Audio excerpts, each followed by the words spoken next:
Hello, everyone. My name is Ben Coley, editor of QSR Magazine. Very happy that you're joining us this afternoon for this webinar entitled Solving Drive-Thru Challenges for 2025. And we want to give a big thank you to our sponsor today, DSA Signage. So before we get into the presentation, just some housekeeping things. Resources can be downloaded in the resource widget. Then also a key reminder here, throughout the presentation, if you have any questions, you are able to submit questions throughout. We will have a Q&A session at the end of the presentation, so don't forget to, if anything pops in your head when somebody may say something, you are able to submit a question. And then, you're able to expand the slides with the icon in the top right corner of the slide widget. Some other troubleshooting things to be aware of. Refreshing your browser will solve most issues. You can try closing other apps and browser tabs. There's the help menu in the top corner for troubleshooting steps. You can also ask for help via the Ask Question widget. So we are ready now to get into our presentations. Here are our speakers, Sho, President and CEO of DSA Signage, and then also Samir with Layne's Chicken Fingers. And I will hand it over to Sho to get things started.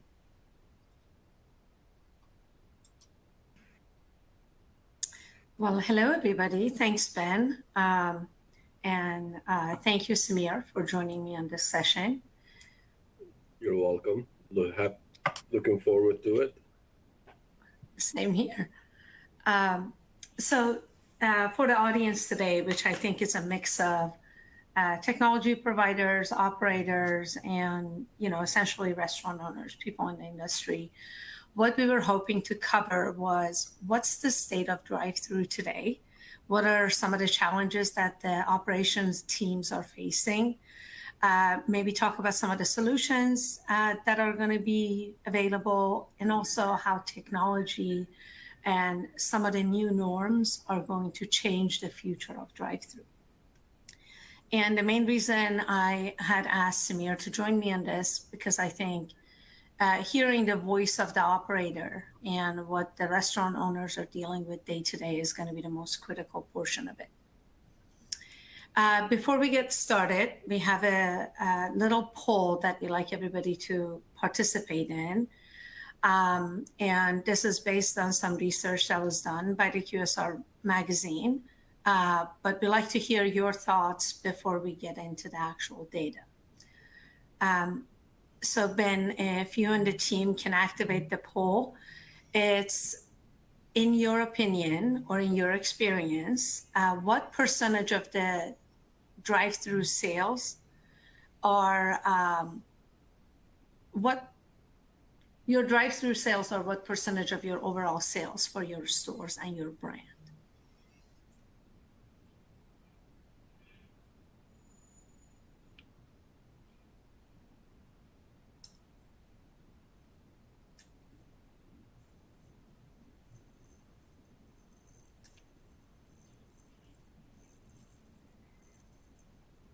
We'll just give it a couple more minutes as people are putting their answers in.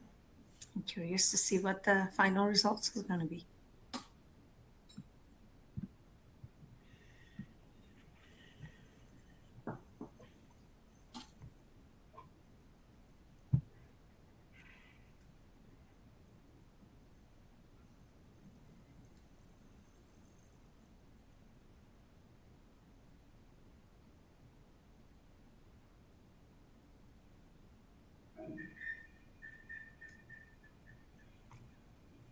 You're about 60% through. There's just a few more that are coming in.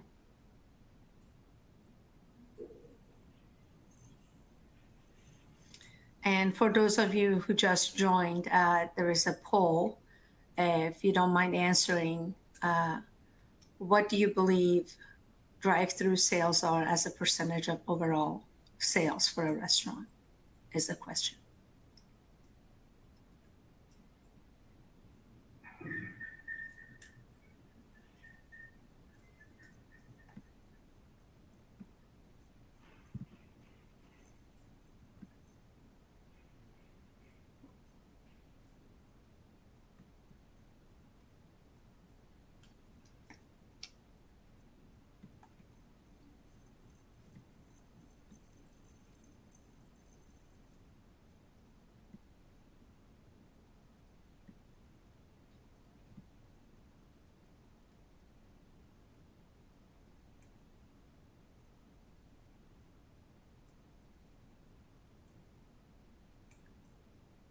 You're almost at 80%.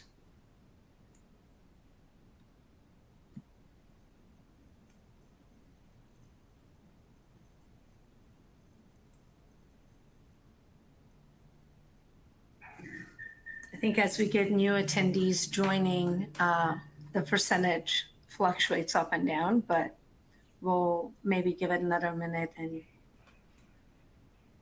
and get the results.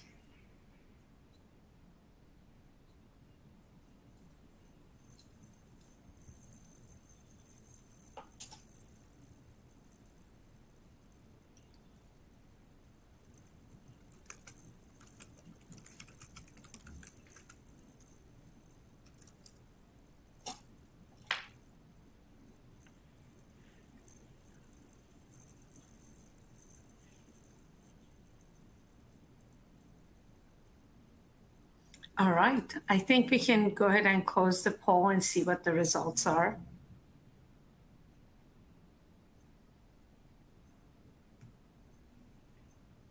Okay, so let's see, about 11% of you think it's between 25 and 35.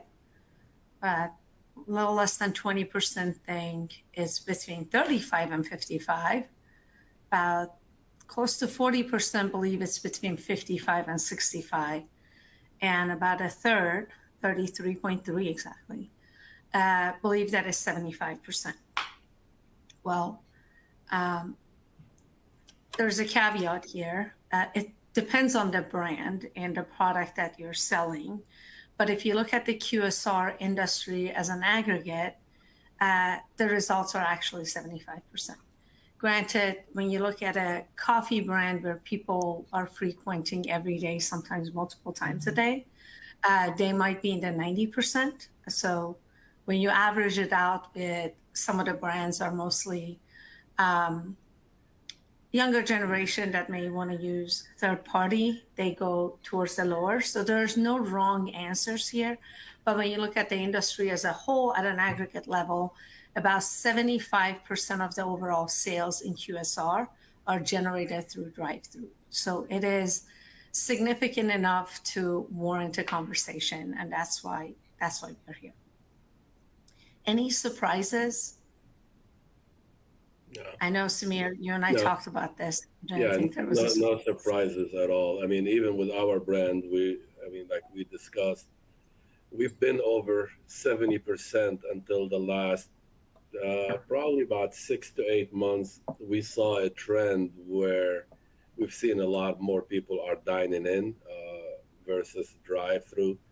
We probably dropped to about 65 to 68%, but generally it's over 70%. Right.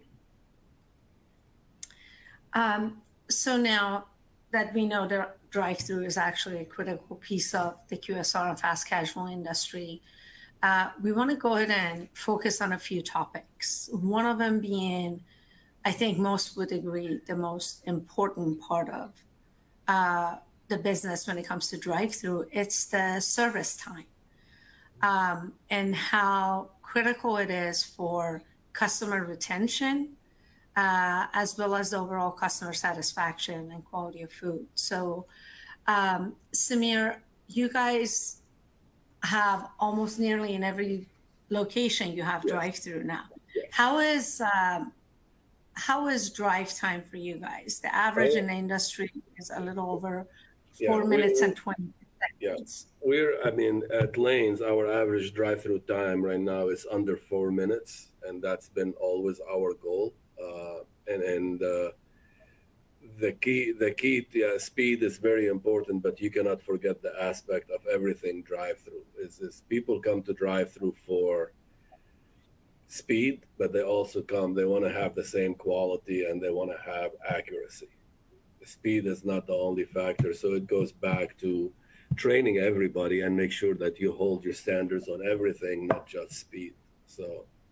And then we create training system to kind of anticipate need instead of just because we don't cook and hold. We serve everything to order, and we make sure that our staff is trained when there is cars in the drive-through and all that to make sure they're prepared to serve the customer. are there certain times that if the average is below 4, are there times that you're less than, like significantly less than Actually, 4 or go over 4? significantly less. I mean, when we're in peak periods, we're way under because we're we're in a unique situation. We serve one item only. We serve chicken tenders, and the only decision our guests have to make is it regular or spicy. So in peak periods, our drive-through times are under 2 minutes because we're always cooking chicken, and we put them through. So the big thing is in non-peak period. I mean, that's where our drive-through time kind of goes up a little bit.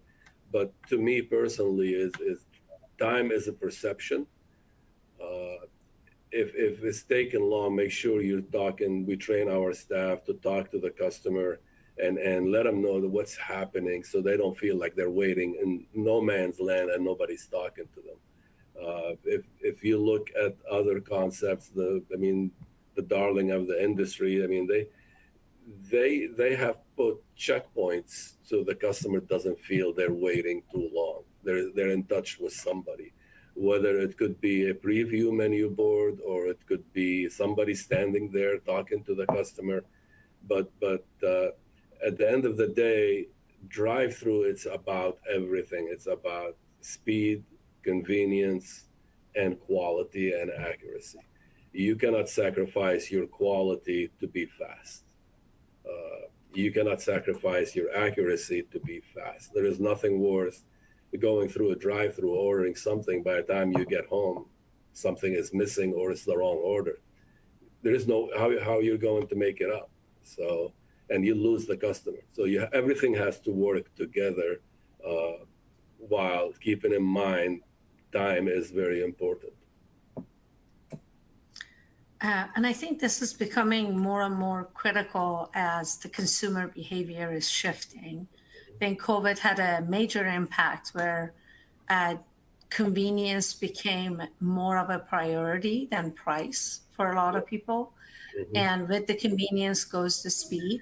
So being able to order ahead and pick up, or just go through the drive-through, not have to unpack the kids from their booster seats to get them inside the store. Those are little factors that are really becoming important to the client base. So as you think through that, how is that impacting you guys? Do you see certain demographics being more eager to go? Do you have the ability for people to order ahead of time through your mobile app, but still go through the drive-through to pick it up instead of coming to the store to pick it up? We would train even our third-party deliveries to go through the drive-through.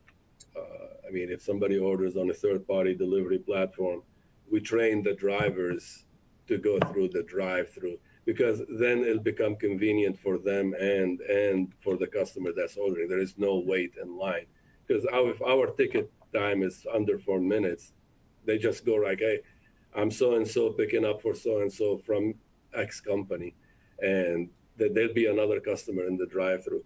And with our consumers, we see more the younger generation is using the app and going through the drive-through, and they don't want to be bothered with anything else. You can say, hey, they don't want to talk to anybody. They just want to go through and pick up their order and go home.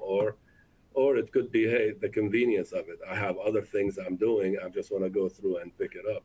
And even with the mom with kids, why am I going to take the kids out of the car and go in there after the game or something?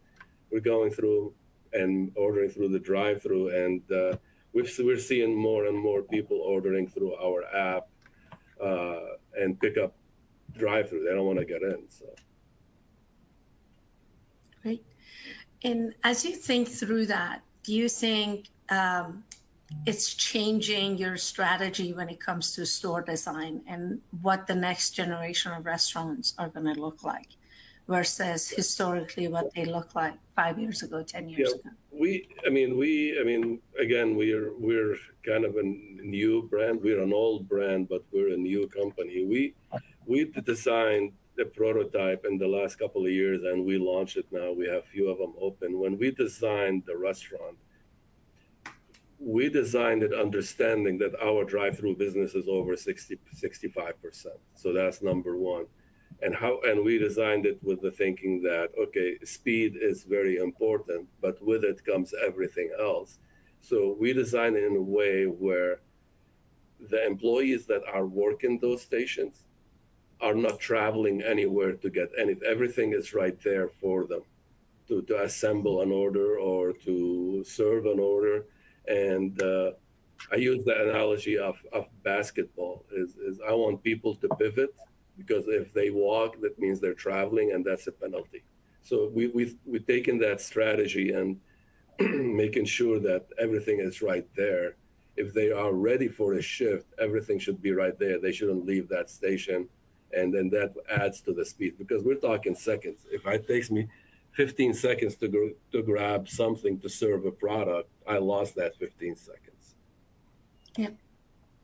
So It's ironic. It's a very similar concept to manufacturing. When we design our manufacturing facilities, like that's one of the first things we do is a spaghetti diagram, if you know what that is, to figure out, where does the operator have to go back and forth and bringing the material to them so you don't have to travel. It's incredible.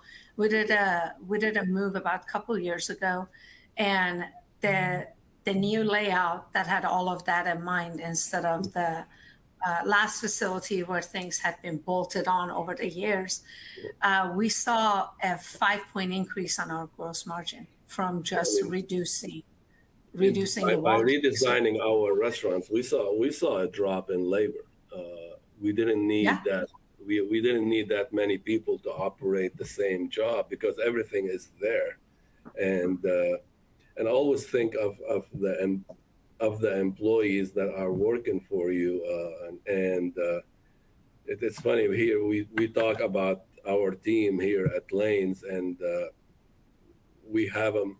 Yeah, they have titles and everything, but like my training team is the voice of the employee. When we're sitting at a table, they're speaking from the employee level, because how can we make it easier for them?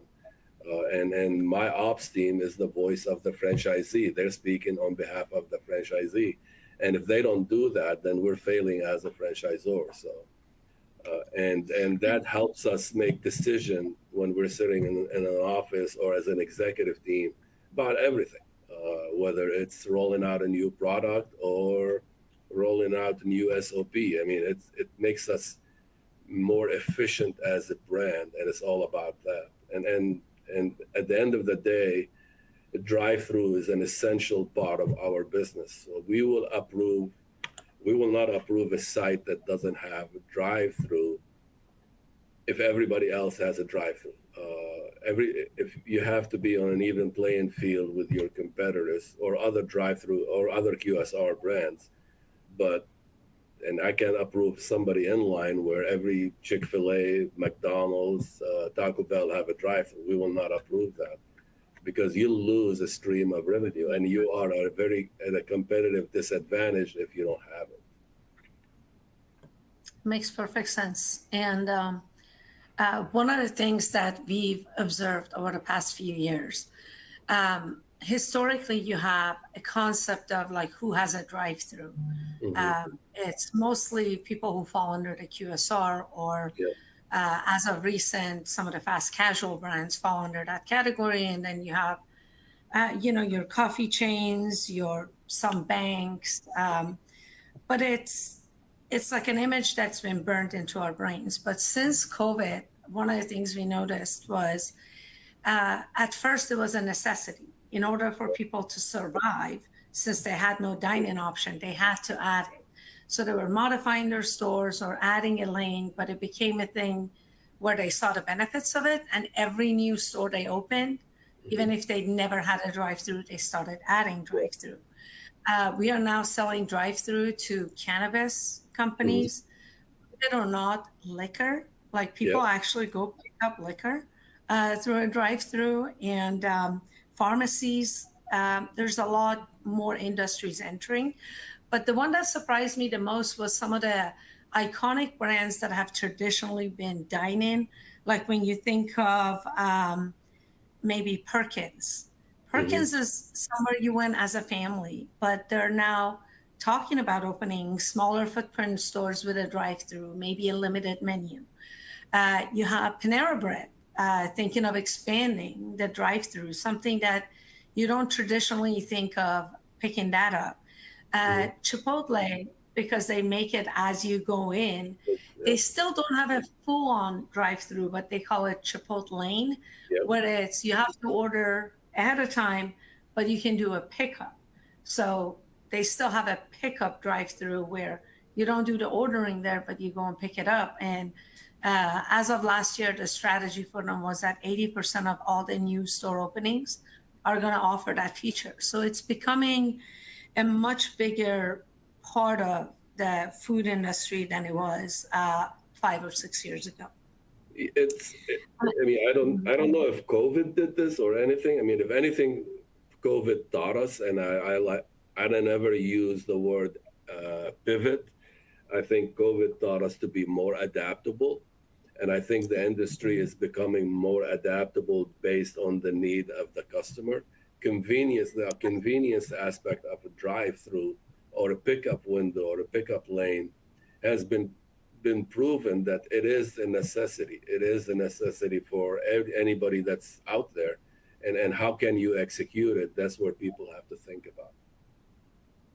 Yeah, it's definitely, I can tell you firsthand the impact it had on us, and it's been a positive impact. Yeah. If it wasn't for the drive-through need, it would have been a lot tougher to survive for us because, you know, DSA historically, up till about 20 years ago, we were known for the visual displays for the luxury retail, like people like Cartier and Tiffany's, and we still do that, but it started shifting about 20 years ago, and then we've noticed a significant shift since COVID, where I would say about over 80% of our revenue comes from the food industry, where historically it was retail. Yep, it's. I mean, and people think, well, I mean, I don't know if we're going to talk about this. Is people think, oh, okay, well, yeah, drive-through is important and everything, but it's an investment. I think it is. Yeah, I mean, I think of it. Yeah, it is, and it's a one-time investment. It's a one-time investment. You have to think, okay, how much additional business am I gonna get from that investment? And I mean, we saw it anywhere from 20% all the way to 75%. Okay, how much of this is incremental? If you didn't have that, would you have that business? And that's incremental. That's gonna pay you for the investment in a drive-through is a one-time investment. But that incremental sales is going to create more and more as long as you have the restaurant. And that's the way you have to think about it. And the biggest thing in drive-through is don't forget the essence of the drive-through. I mean, people talk about speed, but it has to be everything. The quality has to be there. The accuracy has to be there for you in order to win on the convenience and the speed. And I agree with you. And I think one of the jobs that we have as a partner to brands, to restaurants, is helping them identify what solution makes sense for them. Because to your point, it is an investment. It falls under your CapEx, not really an expense that you can pay over years. It's not a SaaS model. And you want to make sure if you're making that investment, there's a good ROI. And oftentimes, brands are trying to just mimic what the really big brands are doing. And our job is to kind of be the advisor that walks through their menu with them. How complex is your menu? So, for example, with Layne's, you have a very simple menu. You have just items, right? Not a lot of promotional items. Like you have signature items that customers want to come back for over and over. Does it really make sense to triple your CapEx and go on full digital because brand X, Y, and Z are doing it? Probably not. Yeah, probably not. And you guys, I mean, I'm not, I mean, I'm talking to you. You guys help me understand that because, yeah, I mean, find out what you're good at and be great at it. This has been my motto in this business as long as I've been in it. And don't try to copy or don't chase the next shiny thing that's out there. Just make sure you're doing what's right for your business. And if you don't understand what your business is, you're chasing everything else. That doesn't mean if it works for brand X, that doesn't mean it's going to work for you.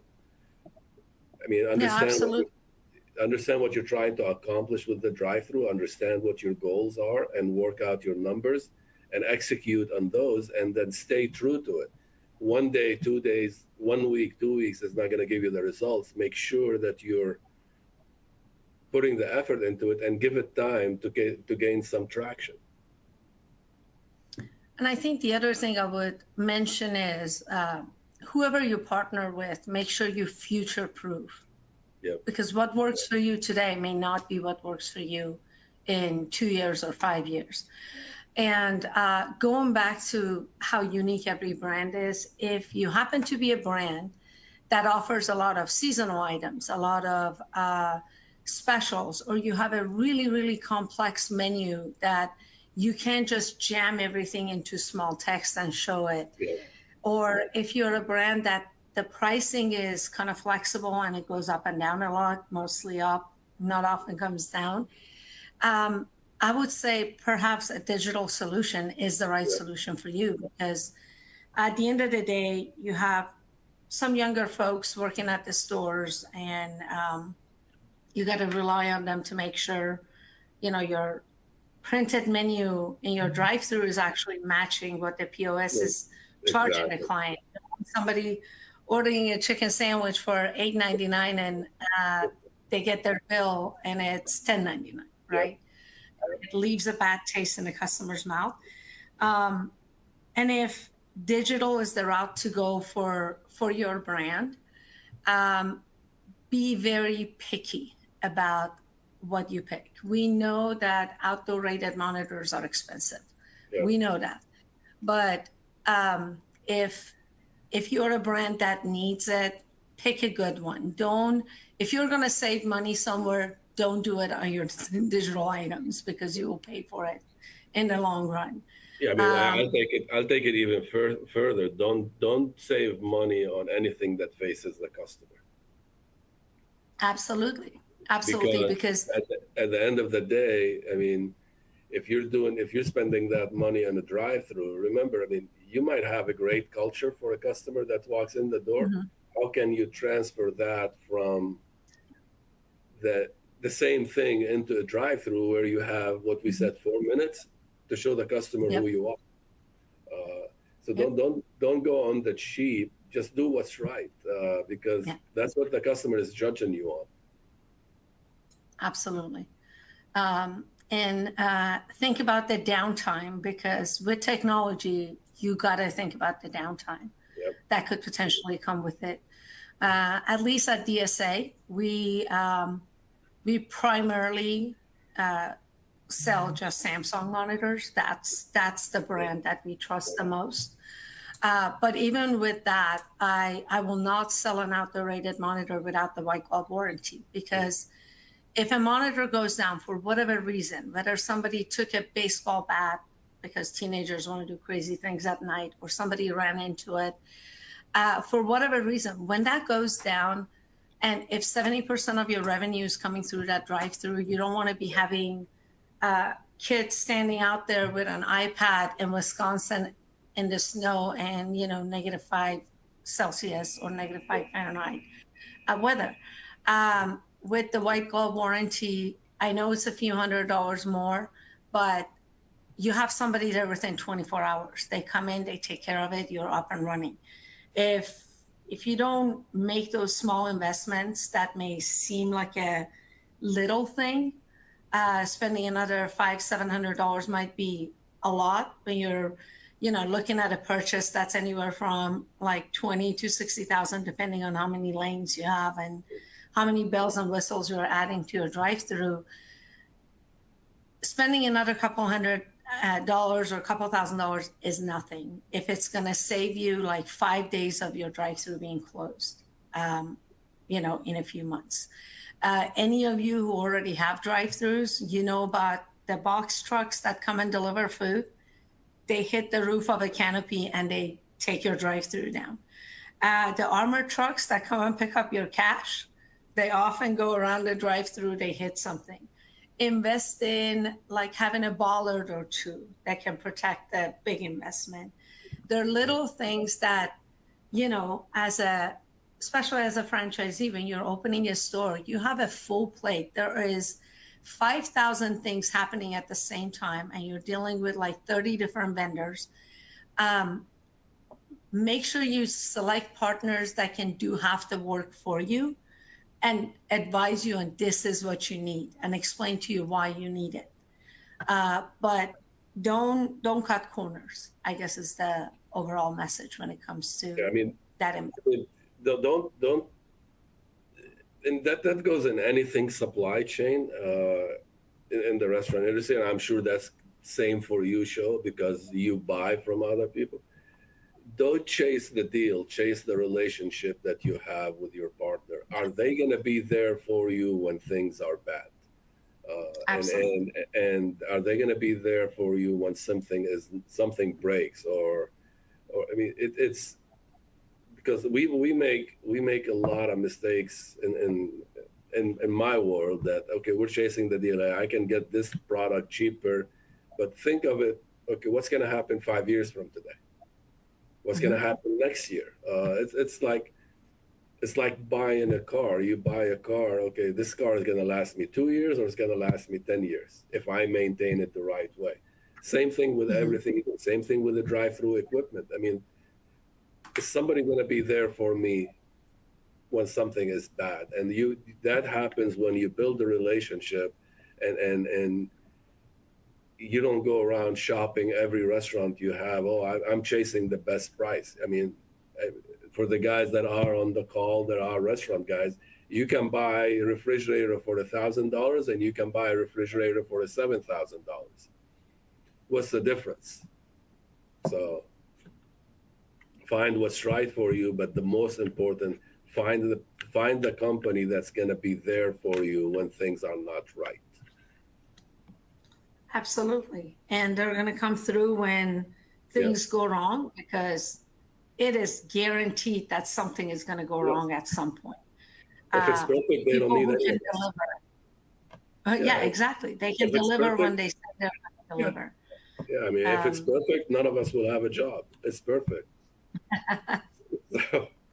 It's coming. It's coming. Just give it time. AI will it'll be there tomorrow. It's in the mail. Yes, absolutely. I know we spent quite a bit on this slide, but I feel like it's not about having a ton of slides. It's about having a meaningful content that's relevant. And I see some questions have already started coming in, so we can talk through those in a little bit. One thing that we briefly touched on was the real estate piece. But what about the integration of technology? Once you've picked the location, you've picked, what the design is going to look, you have your vendors. How do you go about the technology that you put in and how it works with the drive-thru? What are the key things? I mean, I want to track. To me, what's important in the drive-through technology is tracking the consumer behavior and tracking the times and all that.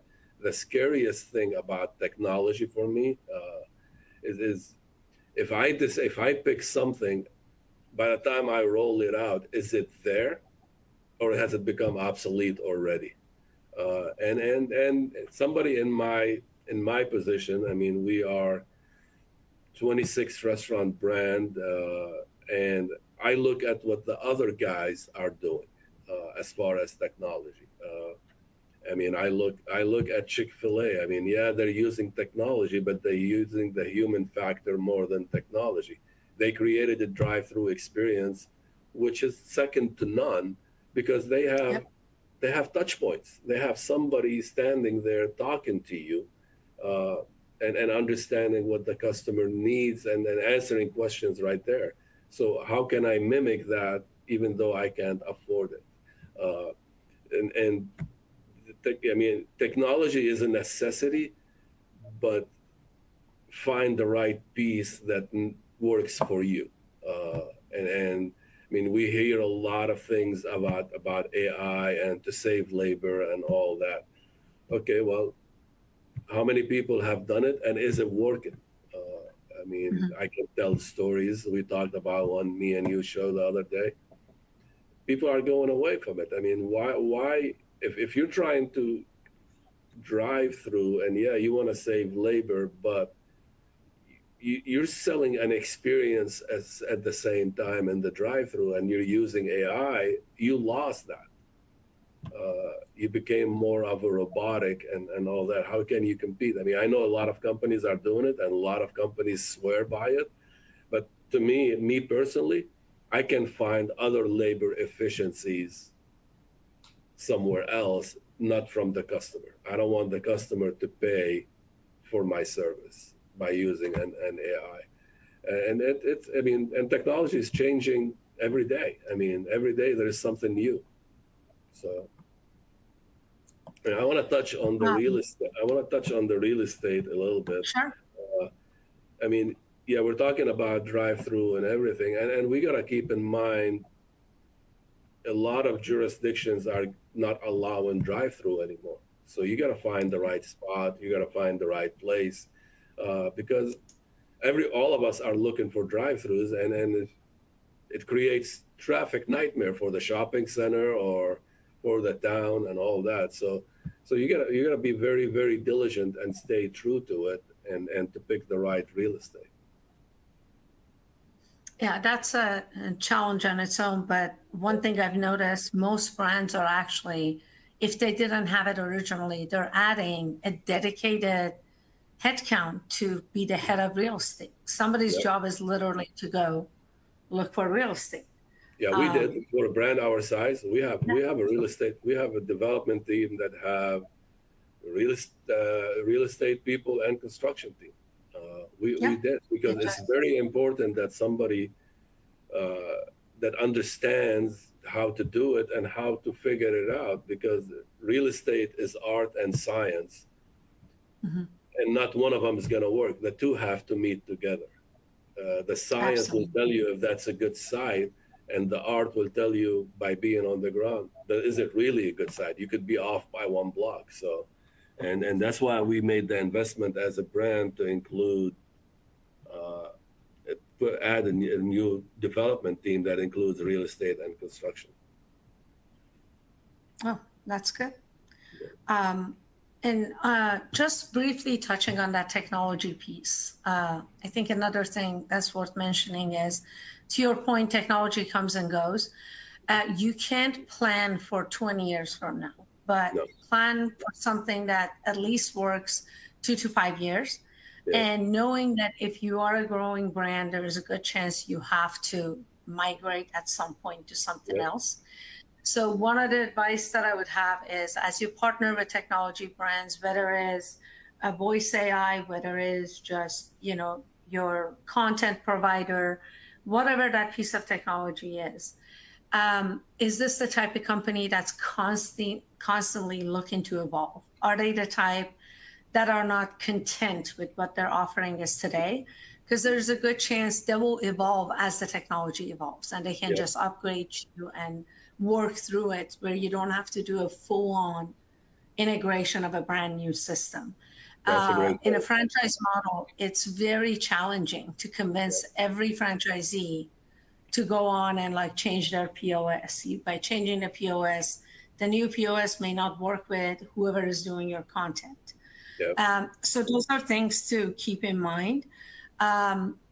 We touched on the voice AI. Like you said, it works for some brands, and some brands like McDonald's, when heavy in, they bought a company over $2 billion and then decided it wasn't working for them. So your clientele is also important. And then I talk to other brands that say, you know what, it works for us, but only in certain locations. Yeah. So certain locations where the demographic is really excited about technology, they love going through a drive-through, and order accuracy is actually better with our voice AI. But in some of the suburbs where maybe our clientele is more of a, over the age of 40, they haven't been as adaptive. So you got to be mindful that it's not a one size fits all. It might work for you, but only for a percentage of your stores, not all of them. Agreed.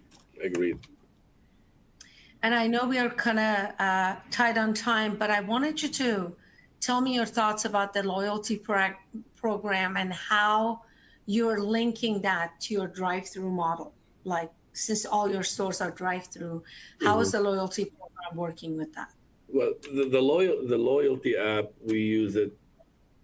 I mean, as it says, it's to create loyalty for the customer and basically to understand their behavior, and we want to train them to come to us instead of going somewhere else to order our food. And then what we're doing right now is we're taking, okay, is it pick up dine in or pick up drive-through? So these are the things we're working on. But the key for the loyalty program is we all know what the third-party providers charge and all that, because when you go on there, my opinion is when you go on a third-party provider, you're not going to buy lanes. You're going to look, what am I going to have tonight? But if I train the customers to come to my loyalty app, I know they're coming to Lanes. There is no fees associated with it. And I'll teach them, okay, we still have the same convenience. You can come in or you can pick it up through the drive-through. It's up to you. And our customers seems to be enjoying it and liking it because it's giving them the options. And I recommend, everybody, we've had a loyalty app when we were at 10 restaurants. We are at 26 right now, and we're looking, okay, how can we do more with loyalty? Because it tells you what the customer expects. And with that, how often do they come to you? There's so much information you get from it. The key is how to use it and apply it to your daily talk. Okay, well, and how to keep the customers engaged with you. And on top of that, we added a consumer intercept that we track it also. Was it a drive-through order or was it a dine-in order, to understand where, if we fail, where we're failing. So we know exactly if we have a comment, was it from the drive-through or was it from dine-in? So, and then we act on it. Nice. So every receipt we give has a different QR code to let the customer know, let us know how was their experience. Was it dine-in or was it drive-through? And tell us what you think. Or even was it third-party delivery? Awesome. And to just, we're kind of getting towards the end, to just wrap it up, talking about the future of drive-through and where it's headed. One of the things I can offer is the trends that are seeing, like the different brands, what direction they're going. We are seeing more and more go through not just a single lane. It's a lot of them are double lanes, but now we are getting folks that want to do triple lane, folks that have a large number of third-party orders. They want to separate the third-party pickup from their regular customers. And they're dedicating a lane to just, if you're a third-party pickup, you go through this lane. Some of them are adding like a separate lane in the kitchen. So a completely different crew during rush hours that's serving the drive-through without even talking to the people who are doing the dine-in. Okay. So those are some of the things we're seeing. Yeah, I don't know how. Yeah, it depends on your menu and what you're doing. I cannot, like I said, our menu is so simple. We have one line that service every corner. Whether dine-in, third party, and everything, because we're very simple, and we focus on the big thing. We focus, okay, speed is very important, but we're not forgetting quality, or we're not forgetting the quality, and we're not forgetting accuracy. And we make sure that those three are working together, because we don't want to discount any of them to be fast. I mean, even when we just opened a restaurant today. I mean, in a state away from us, and we tell people, okay, focus on quality and accuracy. The speed will come. Make sure that we give, and we teach the people at the windows to talk to the customer. Make sure they're talking to them and letting them know what's going on. Yeah. Good advice. Well, thank you so much. I think the audience is gonna benefit from your insight. But at this point, I think Ben, I might hand this over to you to maybe go through some of the Q&As. Of course, yes. Thank you, Sho. We have a lot of questions that came in, so we'll try to get to as many of them as we can. This first one, what are your thoughts on having customers pull around to wait for an order? What is that average drive-through time? I can speak to that. We don't like to do that. We don't want to do it because that's cheating the system. Because once they leave that window, the timer has stopped. Because why am I coming through a drive-through if you're going to pull me around and have me wait an extra 4 or 5 minutes to do it? Another question here. I'm curious to know if you deploy tablets outside the building to speed up the drive-through.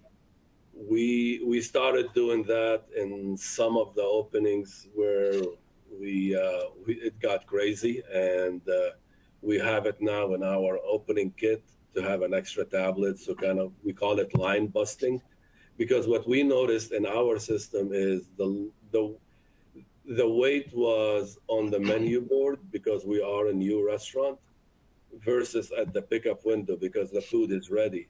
So we have some people out there that are taking orders and pushing the cars through. Great. Another one here. Would be interested in your views on people ordering via click and collect, having an expectation to be served quicker than having to then go to the drive-through. Likewise, don't customers expect aggregators to be going through a different channel and not blocking the drive-through?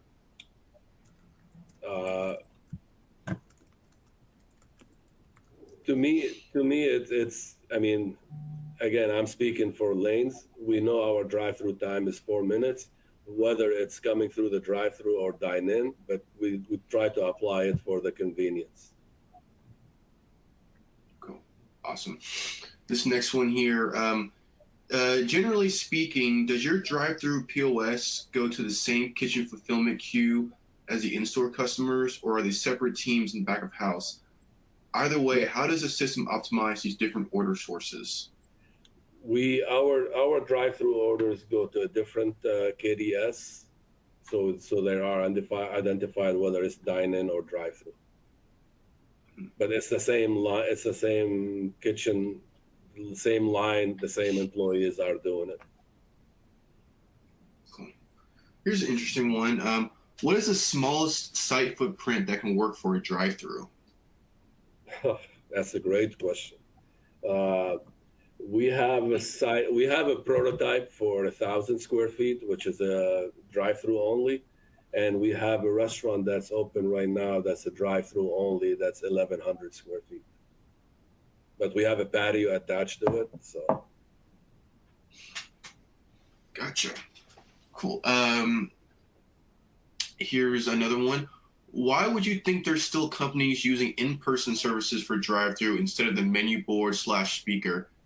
That increases the employee cost. Does it help in a way for having a person instead of a machine? I'm taking all the questions, Sho. I'm sorry. Oh, that's okay. No, these are important, and what they need to know is. To me, using an in-person, it's like I said, drive-through time is a perception. And if you give the customer touch points where you're talking to a human, not a speaker box, it alleviates some of those angst that, hey, I'm waiting too long. In my opinion, that's what it is.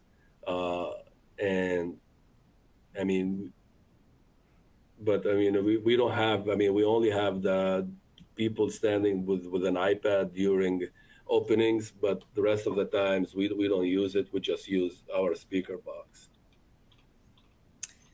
And I think the only thing I would add to that is, depending on the brand you are and how busy your peak hours are. So one of our beloved California brands, In-N-Out, during lunch hour, for example, the lines are like significantly past their property and are oftentimes going into the streets to the point that cities are complaining, neighbors are complaining, right? If you want to wait till they get to where the actual menu board and speaker is, you might lose some of that audience. They may just finally get out of the lane and just leave. So having those touch points throughout the line, it keeps them engaged so you don't lose any of them because the line is too long. And that's a great point, because we found out, and like I said, in our openings where we have people with an iPad, when you're that busy, your kitchen is producing food all the time, and you're not, I mean, and you keep producing. So the only time that you're losing is the menu board. And if you can address that ahead of time, so the line, because the line is producing. Great. Cool. Next question here. What are the biggest benefits of adding a pre-sale board before the main order point? And how does that impact both speed of service and upselling opportunities? Sure, yeah, go ahead. I'll talk to it, but I think you would have a point of view on this, Samir. Yeah. It kind of goes back to the service time. A lot of brands aspire to be below 4 minutes, but the reality is a good number of them are not. They're significantly higher than 4 minutes. So it just leaves a really bad taste in the customer's mouth. Like they don't want to have to wait 15 minutes to get a cup of coffee in the morning. So what the pre-sale does, typically there is a 3.5 car length between where you would place your pre-menu board and where your actual order point is. Having that, you're helping the client, one, make a decision on what they want. They may know in their head, like, this is what I'm going to order. But when they get to the pre-menu board, you often want to put the items that you like to upsell, whether it's a milkshake, whether it's adding a breakfast item to your coffee. Depending on your business, what's your upsell point. You can put those in, and it helps them decide that, I came here to just get a cup of coffee, but I think I'll add a slice of banana bread to it. By the time they get to the order point, they've seen enough. We even had a brand ask us, between their pre-menu board and their actual order point, that there is the wall that you're driving next to, the store wall. They had light boxes, like regular static light boxes with different promotional items. And they saw a huge increase in those promotional items, because after they had already decided what they wanted, they would see a picture of tater tots or what have you, and it would get kind of eager to say, can I add one of those too? Especially if it was on sale for some reason. It definitely does make a difference in your ticket size. It's not going to increase the volume of drive-through, how many cars come through your drive-through, but it will increase the ticket size when they get to you. And if you have a digital solution, your pre-menu board can be the one that's keep promoting and switching, or has a split screen, however you want to bring it out. And with today's, every restaurant has like 20 different softwares they're using where they're tracking the data around their sales. And if there's any way through, whether it's the Royalty app or some other way, who the client is. Some people do geofencing. You could even look at their historical data to see what they've bought in the past and promote those items.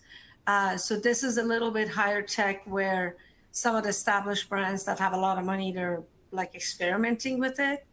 But it's one that helps you increase the AUV essentially. I mean, a preview board is for you as a business owner or as a manager to tell your story and what do you want to sell? What are you trying to sell? It's great for incremental, a reminder, hey, we have this. I mean, in our case, yeah, we have milkshakes, so we use it for that. And then the wall, we use it to tell a story, who we are and what do we stand for and all that. So. Excellent. Great thoughts. Next question here. When you're working with franchisees or operators, where do you typically see the biggest gaps in their current drive-through setup? Wow, that's a loaded question. Yeah, there's I mean, so many. Yeah, I mean, I don't know where there is a gap. Is we make sure, I mean, our line, we don't deviate from it. This is whatever franchisee that opens the restaurant, everything gets approved by us.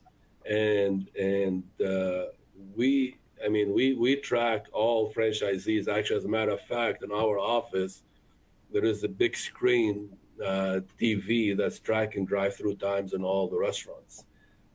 And we keep coaching on it and all that. But I mean, the biggest gap is the franchisee themselves and how to hold them accountable and to make sure they're doing the right thing. Luckily, I mean, like I said, I mean, we don't have any restaurants over 4 minutes drive-through time, and we get those reports daily and weekly. I think one of the gaps that we notice is when somebody who's never been in the restaurant business, they're first starting to get into it, like educating them on different things. And with real estate getting tight, a lot of folks are taking over existing locations. So it could have been a bank that went out of business, but they had that canopy coming off the building and a couple lanes, so you can convert that. Like helping them understand some of the regulations that go into it. Some of you may not be aware that a drive-through component that has a canopy, if you want to pass the safety codes and you want to pass the UL inspection by the county before you can open your store, it needs to withstand certain level of wind rating. They need to withstand different like loads on the roof. If you have a roof on your design, and let's say you're in the sandy beaches of southern Florida where it's hurricane zone, it requires 175 mile per hour wind resistance. To build something of that stature, you require a very special footing. So there needs to be a structural engineer involved to figure out the soil mix and come up with the size of the concrete you put, how deep your anchor cage need to go before you can hang this, so it doesn't become a liability later when there's a hurricane and it falls on somebody's car. Those are things that I think educating folks that haven't been in the industry for a very long time, the gap is them not knowing how complex it is. A lot of people think they can just put, build something up, put it in and just bolt it down. For most cases, lag bolting is not a thing, especially if you have anything that's above a car, like a canopy. You definitely need to have certain safety regulations. I mean, this is getting off. I'm sorry, this is getting off topic a little bit, but franchising is about people franchise to get these answers, and this. If you don't get franchisees the answers, that's when you have the gap. Somebody asked me, what's the biggest lesson have you learned in this business? So the biggest lesson I've learned in my career, it's okay to say no if you can back it up. Absolutely. I mean, and that's why people franchise. People franchise to get these answers. They don't know. Great. Looks like we are up on our time here. I appreciate everybody submitting the questions. Thank you, everyone, submitting the questions and also sitting in on the presentation. Thank you, Sho and Samir, for a great presentation on the drive-through. It was awesome to listen to you guys speak. For our listeners, please take a moment to complete our survey that will be sent to you. And also, just a note, this webinar will be available afterward on our website, qsrmagazine.com. And for everyone out there, thank you again, and we hope you have a great rest of your day. Thank you for having us. Thank you for having us. Thank you.